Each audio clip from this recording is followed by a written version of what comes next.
సమస్యల పరిష్కారానికి అన్ని విధాల కృషి చేయడంతో పాటు వారి అభ్యున్నతికి టీడీపీ ప్రభుత్వం శక్తివంచన లేకుండా కృషి చేస్తుందని టీడీపీ కడప లోక్సభ అసెంబ్లీ నియోజకవర్గాల అభ్యర్థులు మాధవిరెడ్డి, భూపేష్ రెడ్డిలు తెలిపారు. కడప నగర శివార్లలోని విష్ణుప్రియ కళ్యాణ మండపంలో ఆర్యవైశ్యుల ఆత్మీయ సమావేశాన్ని నిర్వహించారు. ఈ కార్యక్రమానికి ముఖ్య అతిథులుగా విచ్చేసిన వారు మాట్లాడుతూ ఆర్యవైశ్యుల సంక్షేమానికి టీడీపీ ప్రభుత్వం కట్టుబడి ఉందన్నారు. ఆర్యవైశ్య కార్పొరేషన్కు అవసరమైన నిధులు కేటాయించడంతో పాటు చిరు వ్యాపారులకు వడ్డీ లేని రుణ సౌకర్యం కల్పిస్తామన్నారు. ఇదే క్రమంలో స్వేచ్ఛాయుత వాతావరణంలో వ్యాపార నిర్వహణకు పటిష్ట చర్యలు తీసుకుంటామని తెలిపారు. తమ పార్టీ అధినేత చంద్రబాబు ఆర్యవైశ్యుల మనోభావాలను గౌరవిస్తూ శ్రీ కన్యకా పరమేశ్వరి అమ్మవారి ఆత్మార్పణ దినోత్సవాన్ని అధికారిక కార్యక్రమంగా చేపడతామని ప్రకటించారన్నారు. రాబోయే ఎన్నికల్లో ఆర్యవైశ్య సామాజిక వర్గాలు టీడీపీకి అండగా నిలబడి అభ్యర్థుల గెలుపుకు తోడ్పాటు అందించాలని కోరారు. చివరగా టీడీపీ అభ్యర్థులను ఆర్యవైశ్యులు ఘనంగా సత్కరించారు. ఈ కార్యక్రమంలో టీడీపీ నేత దుర్గాప్రసాద్, రమణయ్య, శ్రీనివాస కుమార్, ఆర్యవైశ్య ప్రముఖులు పడుచూరి వెంకటేశ్వర్లు, పరిటాల వెంకటరమణయ్య, వినోద్ కుమార్, మునగా శ్రీనివాసులు, బుధవరపు కృష్ణమూర్తితో పాటు ఇతర ఆర్యవైశ్య ప్రతినిధులు పాల్గొన్నారు. తెలుగుదేశం పార్టీ మేనిఫెస్టోలో ఇచ్చారు. ఆర్యవైశ్యులకు ఎంతో అండగా వాళ్ళ కార్పొరేషన్ కానీ, వాళ్ళ కన్య కార్పొరేషన్ ఆత్మార్పణ దినాన్ని అధికారంగా ప్రకటించడం కానీ, అలాగనే చిరు వ్యాపారులకి సపోర్టుగా వాళ్ళకి వడ్డీ లేని రుణాలు ఇస్తామని చెప్పడంతో వాళ్ళు చాలా సంతోషంగా తెలుగుదేశం పార్టీకి సంపూర్ణ మద్దతు ఇస్తూ ముందుకు రావడం జరిగింది. మేము కూడా కడప నియోజకవర్గంలో మేము చెప్తున్నాము, ఆర్యవైశ్యులకి అండగా ఉంటూ వాళ్ళ సమస్యలను తీరుస్తూ వాళ్ళు ఈరోజు ఆర్యవైశ్యుల వల్లనే మన ఆర్థిక రంగం ఉంది. వాళ్ళు బాగా వ్యాపారాలు చేసి డబ్బులు సంపాదించి బాగా ట్యాక్స్ కొట్టి మన దగ్గరకు వచ్చే డబ్బులు మనం కూడా వాళ్ళకి స్పెండ్ చేసి ఇచ్చి వాళ్ళ వ్యాపారాలు చేస్తేనే మొత్తం ఇది ఒక సైకిల్. సో సొసైటీకి చాలా ఇంపార్టెంట్ అయిన వాళ్ళు ఆర్యవైశ్యులు.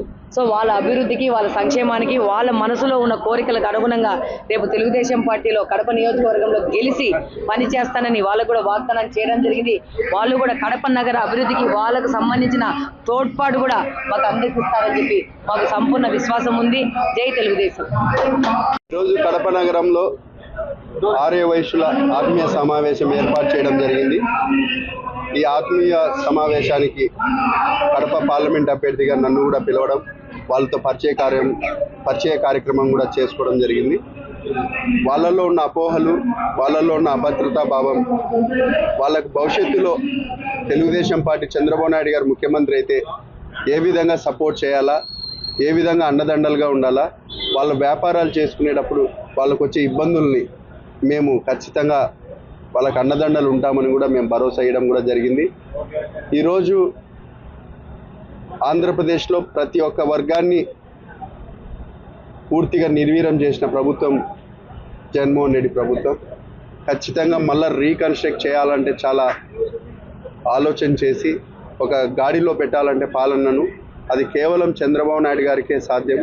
ఆయన ఎక్స్పీరియన్స్ ఉన్న నాయకుడు, విజన్ ఉన్న నాయకుడు. అభివృద్ధి, సంక్షేమం రెండు కళ్ళ లాంటివి చంద్రబాబు నాయుడు గారి దృష్టిలో. ఖచ్చితంగా సంపద సృష్టించి పేదలకు సంక్షేమానికి వాడాలని చెప్పే వ్యక్తి. కానీ ఈరోజు జగన్మోహన్ రెడ్డి గారు సంపదను దోచుకొని ఏ విధంగా ఈ ఎలక్షన్స్ మూమెంట్లో ఓట్ల రూపంలో కొన్ని కోట్లు ఖర్చు పెట్టే పరిస్థితి ఈరోజు వైఎస్ఆర్సీపీ పార్టీ ఉంది అని ఈరోజు కూడా మీ అందరికీ తెలియజేస్తున్నాం. ఖచ్చితంగా ఆర్యవైశ్యులను మేము, మా పార్టీ, మా నాయకుడు కడప జిల్లా వరకు ఖచ్చితంగా అన్ని విషయాలలో అండదండగా ఉండి స్వేచ్ఛా వాతావరణంలో వాళ్ళు వ్యాపారాలు చేసుకునేటట్టు, ఆర్యవైశ్యుల్లో కూడా పేద మధ్యతరగతి కుటుంబాలు ఉన్నాయి, వాళ్ళకు కూడా అన్ని సంక్షేమ పథకాలు అందేటట్టు మేము హామీ కూడా ఇవ్వడం జరిగింది. ఈ సందర్భంగా వాళ్ళు కూడా సంతోషం వ్యక్తం చేసినారు. మాకు నమ్మకం ఉంది, ఖచ్చితంగా ఆర్యవైశ్యులు అందరూ తెలుగుదేశం పార్టీకి మద్దతు ఇస్తారని కూడా ఈ సందర్భంగా తెలియజేస్తున్నాం. వాసవి, నా పేరు పరిటాల వెంకటరమణయ్య, నగర కోశాధికారి.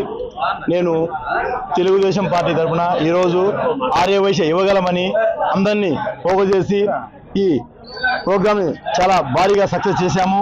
అలానే వచ్చిన ప్రతి ఒక్క ఆర్యవైశ్యునికి నా ధన్యవాదాలు. అలాగనే ప్రతి ఒక్కరూ వచ్చి ఈ ప్రోగ్రాం ఇంత పెద్ద ఎత్తున సక్సెస్ చేసేందుకు వాళ్ళకు మరీ ధన్యవాదాలు తెలుపుకుంటున్నాను. తెలుగుదేశానికి ఓటు వేసి, అలాగే సైకిల్ గుర్తుపైన ఓటు వేసి మన ఓటు బ్యాంకును చూపిస్తే అప్పుడు మనము తెలుగుదేశం గెలిపించడం అయిపోతాము.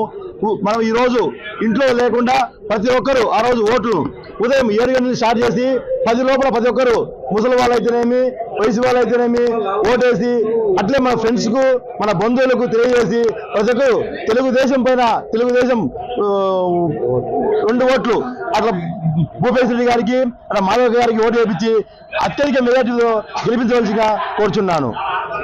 తమ ఆసుపత్రి ద్వారా ప్రత్యేక అవసరాలు